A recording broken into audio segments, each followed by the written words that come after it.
This is what the back garden bed looked like in March of 2021 after the Mardi Gras Day freeze that took temperatures down to 26 degrees Fahrenheit, I think for just one night. And this is what the back bed looks like today, Monday the 26th of December, after a freeze that lasted off and on for 3 days. But for 48 hours, the temperature barely went above freezing. So, bananas.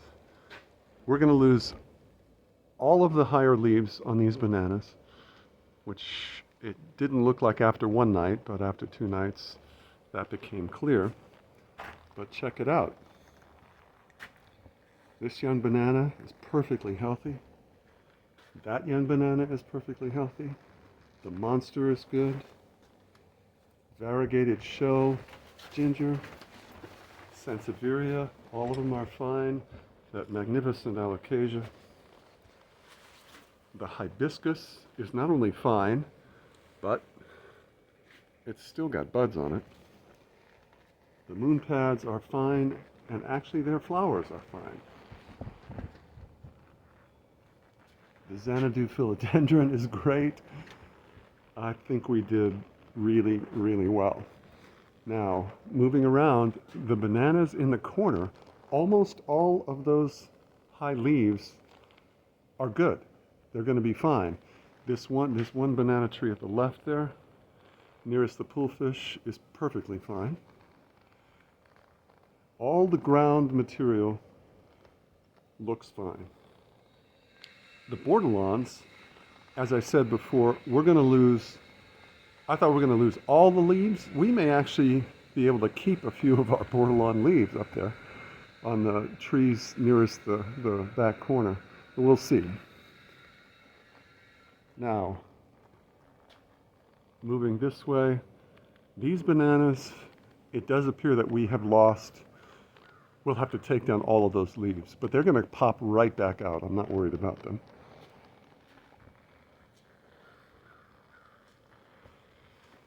Everything here is great. The clerodendron's great. Iris regina. Now check these bananas. This smaller banana tree, which was closer to the heating elements, here and there, and is also more sheltered, this smaller banana is fine. We're going to lose 2-3 of those leaves at the top, the most exposed ones, and we're keeping the rest, and it looks great. The taller banana behind it, though, we're going to lose all those leaves. It's just a question of how high up it was away from the heat and in the exposure of the wind. But again, I think we did remarkably well over the course of this freeze. Remember how we lost the umbrella tree? Look how beautiful that umbrella's looking this freeze. Everything good here. Everything good here. Look at the bromeliad doing perfectly well. The monster's great, and even the croton, this is really kind of shocking. The croton is looking fine right there. It's a little subtle in color. Swinging around. This is fine, this little palm. This fan palm looks great. Rangoon creeper, it looks terrific. We're going to have some at the top. Some leaves at the top are going to turn brown and fall off, but the body of this thing is remarkably in good shape. This banana tree, we're going to lose most of the leaves, but there's one that looks perfectly fine, so we're going to keep some of those leaves. All this material looks fine. The fern looks fine.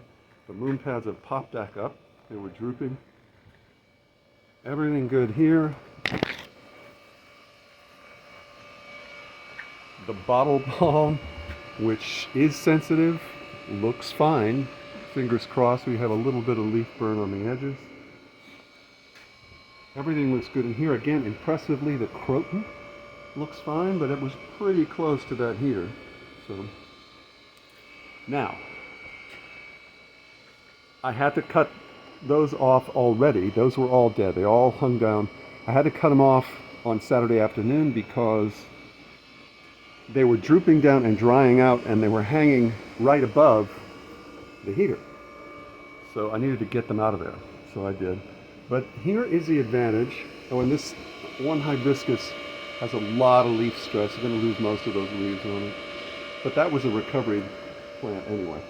But here's the advantage of a strong ground game. This stand of bananas by itself in an empty bed would look kind of barren. But in fact, there's so much lushness around it. And by the way, this little banana is doing perfectly well. The elephant ears are doing fine. And there are a few leaves sticking up. But in the context of the lush lower bed, this looks like an interesting display. This is the season, and this is what you get, kind of like a stand of bamboo. Again, over here, everything looking good. All of the Iris Reginas look fine so far. I'm not seeing any negative after effects. The Petraeodine looks great. And in the little patio, oh, and of course the oleander is fine. In the little patio, check it out. This fern, which froze completely back last time, is perfectly healthy. This ponytail palm I stuck over near the house, but again, it's perfectly fine. This umbrella tree, great. Even this climbing vine, I believe it's a philodendron type, which is very delicate. I left it there because it was right under the heater, and indeed, it's fine. Now, the banana trees, this small one looks perfectly well. There's another small one there, that's great. Another small one there, that's great. The larger ones sticking up into the wind, however,